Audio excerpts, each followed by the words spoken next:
I have to first really just congratulate you on the book, because it's always rather a daunting, rather ambitious undertaking to compile anything of 100 of anything in nature, especially when it's Jewish, and especially when food is involved. So this was really like a triple whammy for you. So really take us back. What was the impetus for writing the book, and really how did you get started compiling it?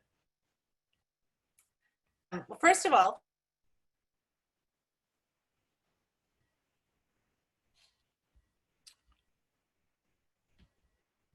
we're a little bit frozen. If you can hear me, Alana, we're a little bit frozen there. So we're just gonna wait just a second till we get Alana back. How's that?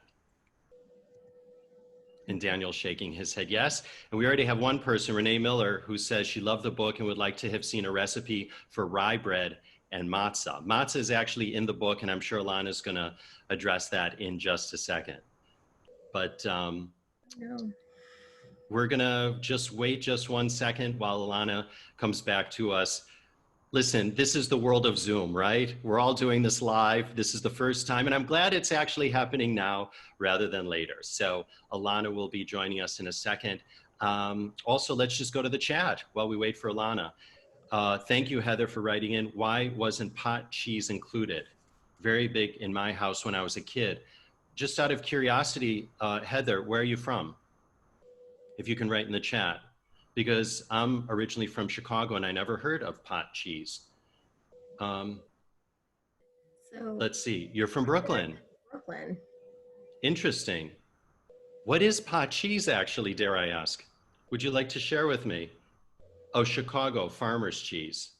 Got it. Pot cheese and noodle, a big dish. Sounds interesting. Okay. Well, being from Chicago, of course, we always had, you know, a little bit of everything, right? And being in the Midwest, of course, we had a lot of dairy. So anyway, we're just again going to wait for Alana to come on the line. And we've had a few people that have just joined us. So thanks very much for those that just joined us. We were having a little bit of technical difficulty with Alana's line. So we're just going to continue here. And also Queen here 98 says, I love it too and gave it as a holiday gift to my boss. Okay, so she's waiting to be let in. So let's. Okay. Loves to cook and is married. All right, we're gonna have Alana, who's gonna come in just a second. Oh my goodness, you're an active group here. There's a lot of people writing in the chat. I hope I can get to everybody. And Michelle, hi Michelle from downtown Tribeca. Thanks so much for joining the call. And then we have Roseanne, who wrote, I tutored a Russian couple in English and they made their own pot cheese. That's interesting. Are you guys there? Can you hear me? Yes. Yes. Are you back? There Sorry. you are. We were talking, by the way, Alana, we were talking about pot cheese while you were away. So we'll get to that in just a second. Wait, hold on. Guys, I gotta tell you something. I literally just said that I was happy to be with you. And it was like I got struck down from heaven. Anyway. You can say, Alana, you can say it again that you're happy to be with us. I insist on saying it again. I am very happy to be with you all. There you go. So go for it. So let's start over. What was the impetus for writing the book and what was your starting point in compiling it? Okay. So Tablet, almost from the very first year we started, Tablet would put together lists, 100 most Jewish songs, 100 great Jewish movies, the 100 best Jewish books. And what we wanted out of those, they're not mere lists. What they are very, very heavily written, heavily edited, almost canons, the way that we see them. They're collections of what we see as the Jewish cultural inheritance. And so one day, a few years ago, I was sitting there, I thought to myself, if we're really thinking that we're going to be trying to wrap our arms around what we see as our cultural inheritance, how could we possibly leave out food? So we decided to put together this list, which would be the 100 most Jewish foods. As simple as it sounds, as the origin sounds, the project became very, very complicated very fast. For example, we were never going to do a list of the 100 best Jewish foods. I mean, that would really get me death threats or it would be dangerous. So then the question is, how do you define it? And what we decided we wanted to do was we wanted a list of foods that we thought the foods that were the most significant in the story of the Jews, which is a multi-thousand-year story, no matter how you count it, and spans the globe. So once we decided on that, we were sort of off to the races. Got it. And what was interesting about the book, and one thing that I loved about the book, was the fact that you had some wonderful contributors to the book. You had Joe Nathan, you had, of course, our dear friend at JNF, Lior Leib Serkaris, you had Dr. Ruth, of all people, Marcus Samuelson, who wrote a very moving piece about lox. So I'm wondering, what was the method to the madness, Alana, of pairing the food together with the contributor? How did that come about? Oh, we were helped by a woman named Gabrielson, who wrote Savor, writes a lot about food for the New York Times Journal, and came on board and helped us. We started to create a list of all the foods. We reached out to food historians, to cultural critics, writers, and it was to try to make sure that the foods, not only the foods that we identified and that we understood. So we wanted foods that span Jewish history, foods that may be made anymore. We wanted that span the globe, American Jewish foods or foods that were Ashkenazic.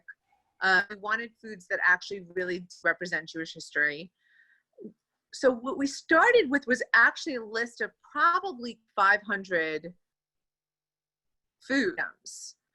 We then start whittling it down, mainly by asking ourselves some very good categorical questions. So for example, if you have pastrami, salami, corned beef, pickles, you could do a list of the 100 most Jewish deli foods if you wanted. But we decided that from the top, that deli really was a food that was a category. And so as beloved as individual items might be, we really were just going to house them all under the umbrella of that one category. As we start whittling it down, we started to dream.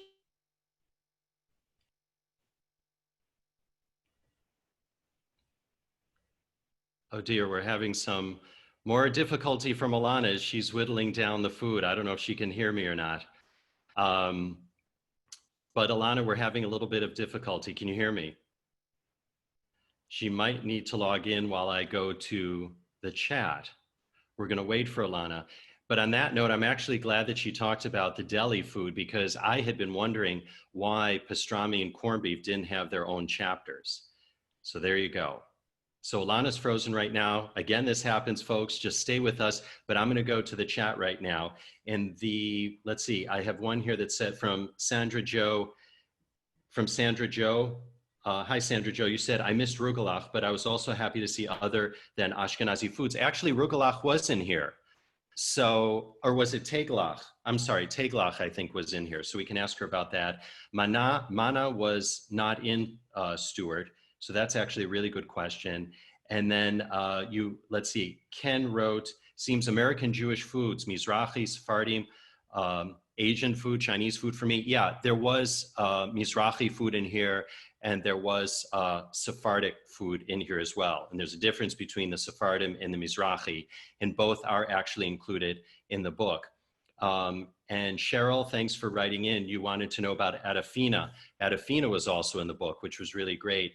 And let me just say, one of the things that I really loved about the book was that it was not only a book about food, but there were some recipes in there, and there was a lot of history in the book as well. It was really interesting. Yesterday, I was speaking to somebody, and I said, are you going to be joining the call? And they said, well, I'm not really sure it's a cookbook, and my wife and I aren't really into cookbooks. And I said, no, there's actually a lot of history in the book as well. And there were a couple of things that really stood out for me from a historical perspective. And let me just share them with you. The first was right in the chat. Everyone loves kreplach, right? Everyone loves kreplach. And one of the things that was in the book was that some people actually fold kreplach, and I had never heard this before, in threes. And some people say or interpret the three corners of Kreplach, not like a Hamantashen, but the three corners of Kreplach, almost like the three patriarchs, Abraham, Isaac, and Jacob. Or some interpret them as the Shalosh Regalim, the three pilgrimage holidays. Or some interpret the three corners of Kreplach as Kohanim, Levim, and Israelites. So I thought that was a really, really interesting point that was brought up in the book. Again, this notion of history, and that it's not just food and it's not just sustenance, but there's something historic about it as well. And also, we just celebrated Shavuot in June, it was, I guess. All these days are just blurring into one day after next year in lockdown. I don't even know what month it is anymore. But in any event, one of the interesting things also when it comes to Shavuot is we all know that we eat dairy on Shavuot, right? And so there's the question, why do we eat dairy? And one of the interpretations that was actually in the book here was that the Hebrew word for chalav, which means what? It means milk, right? For chalav, the numerical value of chalav, and I had never known this before, is 40, okay? Like the 40 days that Moses went up to get the tablets, the 40 years in the desert, and 40 appears so many other times in the Chumash, right? Especially around the time of Matan Torah. So again, that notion of dairy, I thought was really, really interesting and how it ties in to the holiday and why we eat cheesecake. But also I think that one of the reasons why I also really like this book is because there were some wonderful quotes in the book as well. And let's see if we have anyone here. Before I get into a quote that I happen to like. Someone asked, how is pot cheese different from farmer's cheese? I have absolutely no idea because I never heard of pot cheese before. So there you go. Oh, here, someone wrote, thank you, Marcy. You wrote, I believe pot cheese and farmer's cheese are the same. It's a very dry version of cottage cheese, used to make blintzes and I suppose other things. So now we all know about that. Anyway. Really quickly, Steven. Yes. I'm chatting with Alana on the side. She'll be back in 1 minute. So technical difficulties on her end, and she sends her sincerest apologies. But Steven, you're doing a great job. Well, listen, I have to, and I want to tell you all something. You know, when I was asked to do this, I thought, okay, you know, I love food, and I was just really curious. And you know, oftentimes because I do these podcasts, and oftentimes you read the book. And most of the time I'm into the book, but this book, I was just really, really into it. And as I think Sarah knows, I started intermittent fasting a couple weeks ago. And let me say, this was not the kind of book you want to read when you're doing intermittent fasting, okay? So I kind of had to read it during my feast hours rather than my fast hours. But it was really a wonderful book. And one of the things that I also liked about it was just how smart and spot on the writing was. And again, there's a whole host of contributors here, both Jewish contributors and non-Jewish contributors as well. So they really added a flavor. And one of the contributors for the section on parve chocolate, and Alana is going to join us now. And we'll get to my story about parve chocolate with Alana in just a couple minutes. Okay, guys. So first of all, I owe everyone Baka. I'm so sorry. I don't understand what's wrong. But anyway, here I am. So, yes. So I was talking about the contributors. So basically a bunch of the contributors then said that they wanted to take on specific items. Then we started matching. So for example, it was when we obviously knew gefilte fish was going to be on the list. And I thought it would be great to have Eric Rupert do gefilte fish because he's the king of fish. So we started then matching specific people, but then there's something like Marcus Samuelson's entry, which Steven mentioned. I can't even explain why. That is the kind of thing, for those of you who haven't read it yet, you're in for a huge treat. It's very beautiful. It's maybe one of the most poignant entries in the book. And it just so happened that Gabby knew that story, which isn't even in his memoir. And so she reached out and asked him if he would write it up for the book. But that's the kind of thing where if we didn't have somebody who really understood food and the food people, we wouldn't have gotten it. Right. Have men and women responded to the book differently? And I ask that because I would imagine that the lion's share of food cooked in the book, as well as purchased in the book, was purchased by women, and men or boys at the time probably observed their mothers and grandmothers doing the cooking. So the experience with the food was very different. And I'm wondering if you noticed a difference there, Alana. You know, it's interesting. No one's asked me that question, and I have never thought of it, except now that you ask it, it's yes is the answer. I do think that, and I think it's basically exactly for the reason that you just identified. For a lot of, we may not want this to be true, but the truth is that for a lot of our experiences, men were the imbibers of this food, and women were the producers of it. So the reaction on the part of female readers is often about remembering the act of making the food or the act of making the food with a relative, whereas a lot of men who've written to me or come up to me at events are people who remember eating it. Right. And it's interesting. I never thought of it until you asked. And don't forget, some of the food here is, I feel, very much male focused. Like you have slivovitz, for example, that's in there, which I would assume is more consumed by men than by women. I mean, for sure, historically. Right. Historically, it was post-shul or during shul drink. Right. I want to go to a couple foods that were in the book, and then I want to take some questions from our wonderful group that's here. And I tell you, there's a lot of people that are very excited about being here. The first one is, I have to say, so for the lack of a better word, promoting this evening or sharing this evening on social media, I put pcha up on my Facebook page. And I have to tell you, I heard from people I have not heard from in a long time, and it got a very, very visceral response. And that's what a food like that does. And I want you to respond. So,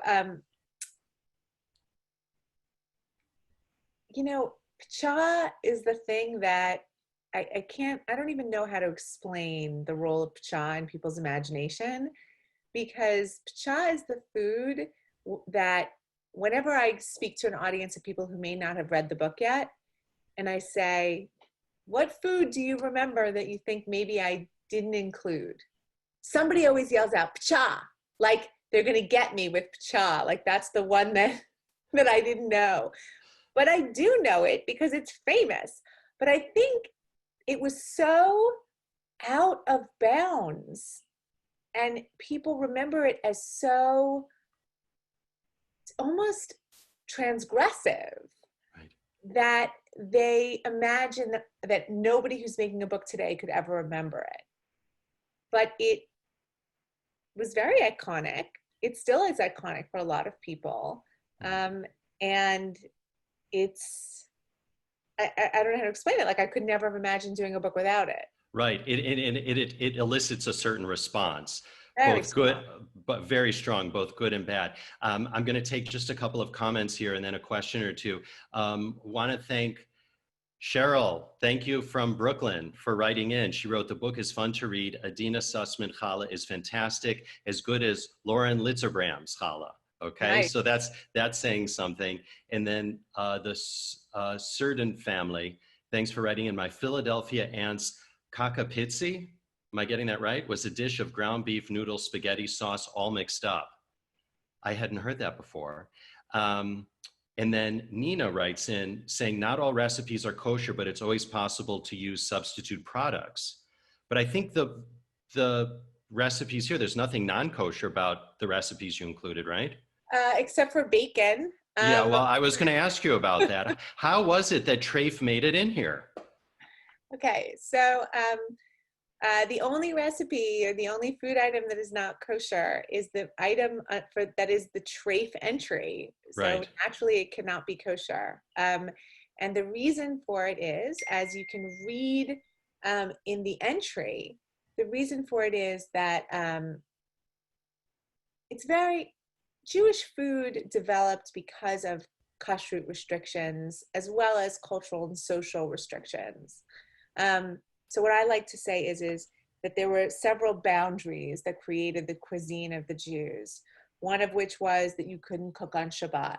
Another of which was that you couldn't have bread stuff on Passover. A third of which was you couldn't mix meat and dairy, and a fourth of which was you couldn't have shellfish, and a fifth of which is that your neighbors frequently hated you. So within those bounds, cuisines incorporating the agriculture and the food of the area around them developed. Right. Now, you cannot say that you understand Jewish food without understanding what it absolutely could not include. And as our writer says, it's like trying to imagine Harry Potter without Voldemort. The story simply doesn't work. So treif, from a narrative perspective, is very, very important because it's a concept that we created. We created the concept of forbidden food. And that is a Jewish concept. So to us, that was conceptually incredibly important. Right. It was a more of an academic exercise, it sounds like. Yes, but it's an academic exercise that we wanted to encourage even a lay reader to make. I want us to think about the fact that these foods existed because of boundaries, and those boundaries are important. Gotcha. So it's conceptual, but I hope it also becomes emotional. Right. Two comments here. First of all, thank you, Marcy Harris, for writing in. She wrote more a comment than a question. I thought the essay on Kiddush cookies was touching, marks the passing of an era. Thank you. I hope it's the beginning of a new era. For those of you who haven't read the Kiddush cookies essay, it was actually one of my own. And in it, I basically told the story of this rabbi who I met, who told me the story of his own community, which is a community in Pennsylvania. And he grew up in it. It was a very, very thriving, non-Orthodox synagogue. And when in the 1980s, when they were trying to cut costs, they had a management consulting firm come in and go through their budget.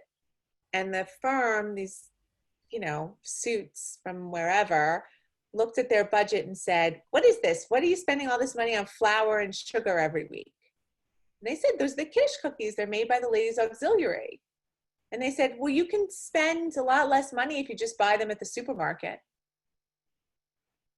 And so the shul canceled the Ladies Auxiliary cookies and saved a couple $100 and bought them at the supermarket. Except what they did in the process was they told those women and everyone in that community that what they made with their hands was not important. What they were contributing to their community with their own person was not important. And actually, what was important was money. And I think it's devastating.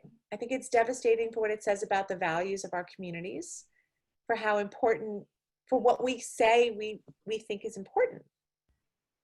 And so why would anybody want to engage with a community if all that matters is how much money you can give it? And the terrible end of the story is that 20 years later, that synagogue is no longer in existence. And I think that there's a huge trend in not just Jewish life, but in all of American social life, where we've told people that what we value is what they bring to the table, not who they are. And not what they can literally, the sustenance that they can give emotionally and really, truly to other humans. So, the woman who asked the question, I think was it Marcy? Is that what I think? Yeah, Marcy. Marcy, I hope that it's not the passing of an era only. I hope it actually can be an inspiration. I think that there's a new generation of younger Jews who would like to think about ways to engage in community and build new communities. And I want them to bring that spirit to new communities. I'd like for them to revive it. We'll see. Right. And on that actually positive note, Renee writes in, great to hear the recipes have been tried and they are good. I am a professional baker and want to try all the baked goods in the book. So there you go. So maybe she'll share them around with the community? Well, you know, when I opened up the book, one of the entries that really I thought was actually quite hilarious, and I brought a little prop here. Can you see it? It's my used tea bag. Okay, it's my used tea bag. It's a Trader Joe's chamomile tea. And so I'm sure many people that are joining us also have used tea bags, right? And used tea bags, if you read the book, no, it made the book, it made the list. And I want you to address it because there's probably a backstory behind it. Yeah. So I don't know if any of you have worked in Excel, in Microsoft Excel, but it's a spreadsheet, and in this spreadsheet, you have lines, and we kept track of the list in an Excel document. So we would note, this is the food, here's the entry, here's the writer, here's whether or not they got their entry in. And then on the day of the photo shoot, for those of you who've seen the website, you can see that all the foods were photographed in the same day on the same table. So in order to do that, we had to collect all the foods, sort of spread out like an army throughout New York City, and collect all the foods and bring them or make them in the studio on the same day. And we put up this Excel sheet on the wall, and what we did was we would say, okay, the food is in, and this food has been photographed, and it's now on the table with the rest of the foods waiting to be photographed in the big way. So we had our list, which we obviously had solidified before, and we had brought all the foods there. And it was November, and it was freezing that day, and it was raining. And we're in this studio, and Stephanie Butnick, who's the deputy editor of Tablet, deputy editor of the book, I see her in the kitchen, and she's making a cup of tea. And I yell across the studio, I said, you know, Steph, do me a favor, can you just save that tea bag when you're done? Just put it on the counter. And Gabby Gershenson says, Alana, when you're done, just keep the tea bag also on the counter. And then Wayne says, you're all sharing the same tea bag? And we said, yeah, of course. What else would we do? And all of a sudden we looked at each other and we said, oh my gosh, the used tea bag, it has to be one of the entries. Except here we are, it's the day of the shoot, and we have our 100 entries. So what are we gonna do, right? Like some sort of reverse Hanukkah miracle. It turned out we only had 99 foods. Because of Excel, it doesn't matter, it's so complicated, but Excel uses your titles as one of the lines. Right. So it turns out we only had 99, so we had an extra space for the used tea bag. So we actually, the used tea bag that's photographed in the book is the used tea bag that we all shared that day. I love that. I didn't know that. I knew that there had to have been a backstory behind that. Yeah. But it's poignant though, because I would have to imagine I would want to open it up also to everyone here who reuses their tea bags. Do you all reuse your tea bags? I want to hear from you in the chat. And by the way, if you want to go to the website, Sarah has very kindly put in the 100jewishfoods.tabletmag.com It's link. really fun. It's fantastic. And there's a big wheel there with all the food. It's very interactive. By the way, we have maybe about 5-10 minutes left, something like that. And let me just say, we mentioned that there's going to be a little bit of an after party, okay? And let me say what the origins behind this were. So when I was doing the homework for this conversation today, I was trying to find Alana Newhouse on Facebook, on Twitter, on social media, and I couldn't find Alana Newhouse. So when Alana and I chatted last week, I said, Alana, do you have any social media presence? And she said, I do not. And after I picked myself up after having fell off my chair because I realized she runs a digital magazine and she has no social media presence, she told me why. And she shared her views on social media and on this whole virtual online world that we're in right now. So what we're going to do in our after party, and we would love you to stick around, as many of you as can, is for Alana to share with us her thoughts on social media and this whole virtual world that we're living in right now. So after our conversation about the book, we're going to have our little after party after that for maybe about 10-ish minutes or so. And Alana will open it up for questions to answer your questions for that. Okay, so I just wanted to let you know that's what our little after party is all about. Want to go to the chat right now? Nina says, and I do the same thing actually, Nina, that she composts her tea bags. I compost mine from my Brooklyn backyard, veggie garden. The problem right now in lockdown mode here in New York is that all the compost collection places are all closed. So I've had to throw mine out, but thank you for that. And yes, you can. Cheryl wrote, Hydrox cookies was a family favorite. The other kids had Oreos, had Oreo made with pig fat. Yeah, it was made with lard until, as you point out in the book, right? That Oreos then became kosher, didn't they? Mm-hmm. It's in the book. Yeah, it's all in the book. So you had some really wonderful historical nuggets in the book. And by the way, while you were off camera, I shared some of the things that I enjoyed. But there was one that I wanted to share that I wanted you to respond to, and then for you to weigh in with any of your sort of historical nuggets that you liked.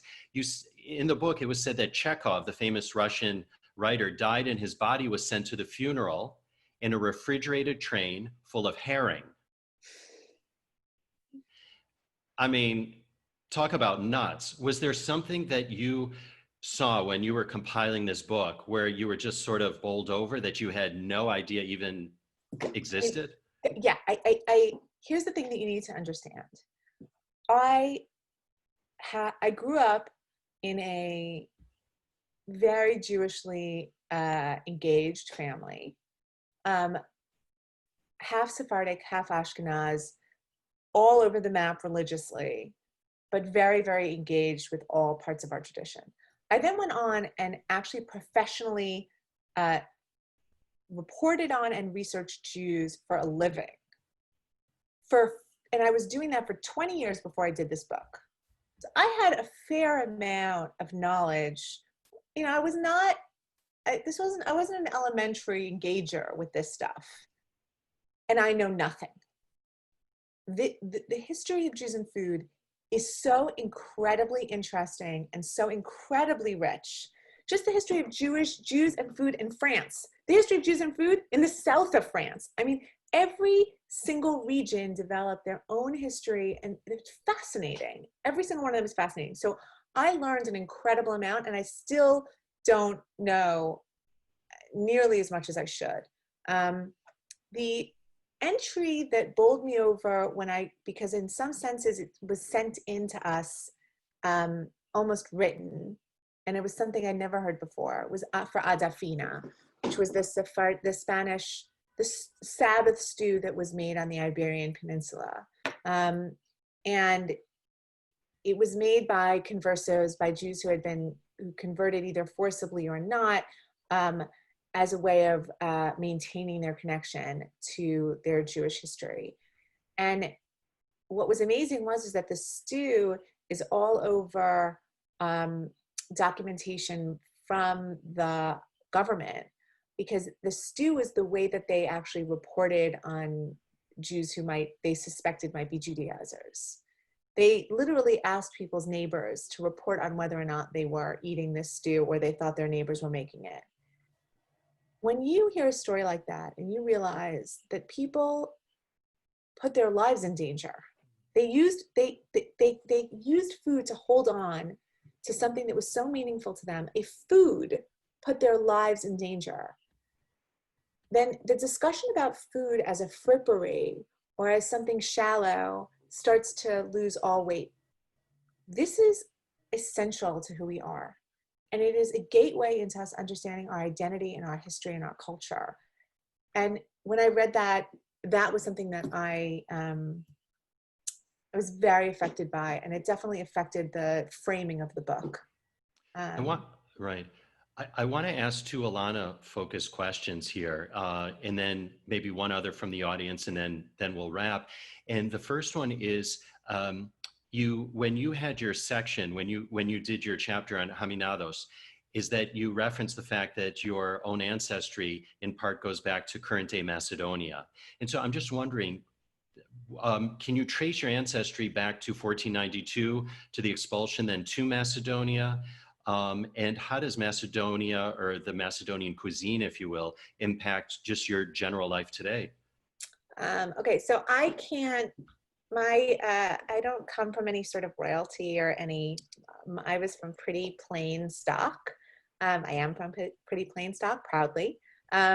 So we don't have any documentation, or there's no lineage that we can trace back, but they were Ladino speakers, and that whole community was. So to the best of our knowledge, like, do I know that my specific ancestors were not some random Macedonian that actually like met a Jewish woman or a Jewish man? I don't. But you're dealing with a community that came to the Balkans post 1492 that spoke Spanish and maintained speaking Spanish until the 1900s when they left. So the great suspicion for a lot of those communities is that the majority of the people there were from, at some point, from the Spanish expulsion. Got it. Yeah. Yeah, I was going to say also, you wrote the chapter on matzah, and I have to thank you for that, because I know that there wasn't a ranking of foods here, but you said that if there was one food, it had to have been matzah, you know, in terms of the number one Jewish food. And it was astonishing for me, and I just want you to comment on it. When you really think about it, no matter where you are in the world, right, for how many thousands of years, that one biblical food has been eaten by Jews everywhere. And when you think about it, it's actually quite astonishing. And I just want you to sort of generally comment on it.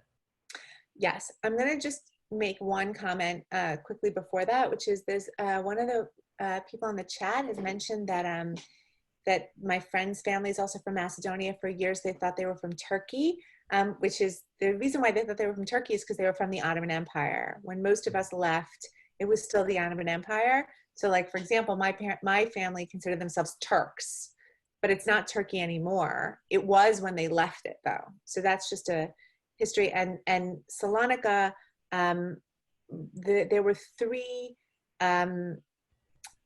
really four, but three main communities. It was Salonika, Monastir, which is where my family's from, Kastoria, and then Rhodes, which was the island. And they traversed Greece and Turkey, and that is where they all were Ladino-speaking Sephardim, and they frequently traded with each other. And so there's a lot of intermarriage between those four communities. Just answering a question in the chat. Now I'm going to get back to Stephen's question about matzah. If there was a food that was present at the birth of the Jewish people, it was matzah. Jews started, for all intents and purposes, the story of the Jewish nation very much certainly begins a new and originating chapter with the Exodus.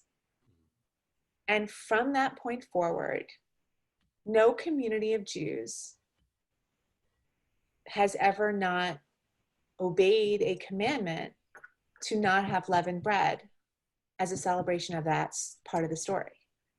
So now what that means globally and throughout history has been different. There's different kinds of matzah. But matzah as a concept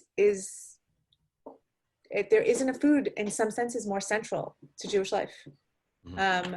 So I don't know of any other food that's been eaten by Jews all throughout history and all over the globe.